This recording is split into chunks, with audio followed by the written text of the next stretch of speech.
అందుకే మొన్న గౌరవ తొలి ముఖ్యమంత్రి కేసీఆర్ గారు మానవ సంబంధాలు పెంపొందించాలని చెప్పేసి ఒక దళిత బంధు కార్యక్రమం, బీసీ బంధు కార్యక్రమం తీసుకొచ్చింది.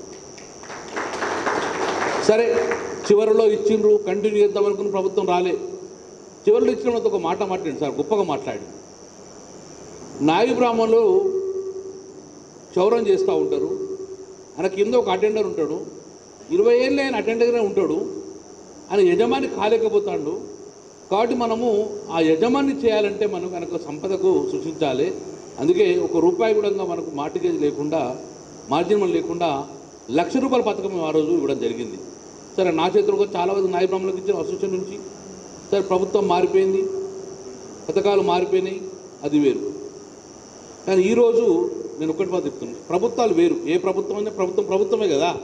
ముఖ్యమంత్రి మారితే కూడా ప్రభుత్వమే. నేను కూడా ప్రభుత్వాన్ని డిమాండ్ చేస్తున్నా. మీరు కాంగ్రెస్ పార్టీ ఒక ఎజెండా పెట్టుకున్నది, కామారెడ్డి డిక్లరేషన్ చేసింది.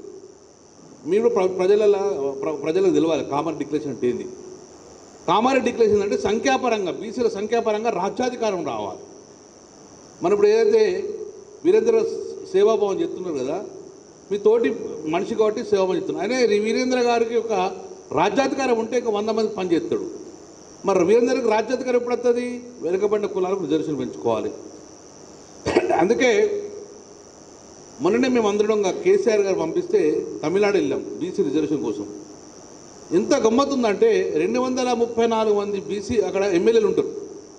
తమిళనాడులో 234 మంది ఎమ్మెల్యేలు ఉంటారు. ఆ 234లో ఓసీలు ఎంతమంది అంటే 9 మందే, మిగతా అంతా బీసీలే. అంటే అక్కడ ఎందుకోసం అని చెప్తే పెరియార్ అని ఉన్నాడు, పెరియార్ రామస్వామి అని ఒకప్పుడు బీసీ ఉద్యమం చేపట్టిండు. సంఖ్యాపరంగా రాజ్యాధికారం రావాలి అని చెప్పేసి ఆ రోజు ఉద్యమం చేసిండు. అందుకే పెద్ద గొప్పగా పెరియార్ రామస్వామి ఫోటో కూడా కనబడుతుంది మాకు అక్కడ. ఆయన ఏం చేసిండు, 50% మించద్దు సుప్రీంకోర్టు డైరెక్షన్ కాబట్టి మనమే అంతర్గతం పెట్టుకుందాం, అన్ని పార్టీలు బీసీలకు ఎక్కువ ఇద్దామని చెప్తే ఏ పార్టీ కానీ అందరు బీసీలకు టికెట్లు ఇవ్వడం. ఈరోజు ఆ బీసీలో ఎమ్మెల్యేగా వారికి ఆ బీసీల చేత ఎమ్మెల్యే ఉండగానే వాళ్ళ కుటుంబీకులకు అందరూ కూడా ఈరోజు బీసీలను డెవలప్ చేయించు. తద్వారా ఇప్పుడు కూడా అక్కడ బీసీలే డెవలప్మెంట్ ఉన్నారు.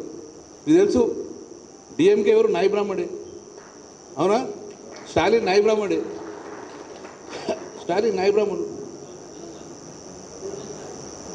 అదే స్టాలిన్ నాయ బ్రాహ్మణుడు, తర్వాత కరుణానిధి నాయ బ్రాహ్మణుడు, జయలలిత గారు బ్రాహ్మణులు. అయినా కూడా బీసీ రిజర్వ్ కోసం ఆమె పాటుపడ్డది. నేను ఎందుకు అంటానంటే సేవాభావం చేస్తూ ఉంటాం, ఒకరు తోడుగా ఉందాం. ఒకరు గాయమైతే నొప్పి మనకు కావాలి అని, నీ గాయమైతే నాకు నొప్పి ఉన్నప్పుడు మానవ సంబంధాలు పెరుగుతాయి, లేకుంటే అమెరికా లాగా అయిపోతుంది. అందుకే నేనేమన్నా అంటే మానవ సంబంధాలు పెంచుకుందాం, ఒకరు తోడుందాం. డెఫినెట్గా మా వంతు కర్తవ్యం ఉంటుంది. ఎట్లయితే మేము బీసీ పద్ధతిలో రేపు పొద్దున్న మా ఫోన్ వస్తే ఉండగా మీకు సంబంధం ఉంటుంది. విజయ్ కుమార్ తెలుసు, అంత పెద్ద బిల్డింగు తిగురోటపల్లి బ్రహ్మాండమైన నాయ బ్రాహ్మణుల యొక్క కమిటీలు కట్టిన మీరు చూసుకున్నారు. మొత్తం నానిధులే. ఎక్కడ సంఘం కనబడేటంగా నాయకులకు ఇవ్వాలి, మన బీసీ బిడ్డలు ఎదగాలి అనే ఉద్దేశం ఉంటుంది. కాబట్టి అక్కడ సోదరులారా, ఒక ఎమ్మెల్యేగా తప్పక మా బాధ్యత మీకు ఉంటుంది. ఎప్పుడైనా చిన్న ప్రాబ్లమ్స్ వచ్చినప్పుడు అందుకు కలవండి. మీరు ₹100 ఇస్తే సరిపోవు. మేజర్ ప్రాబ్లమ్ వచ్చినప్పుడు మాత్రం డెఫినెట్గా మమ్మల్ని కలవండి, మేము సాయం చేస్తాం. జై తెలంగాణ, జై.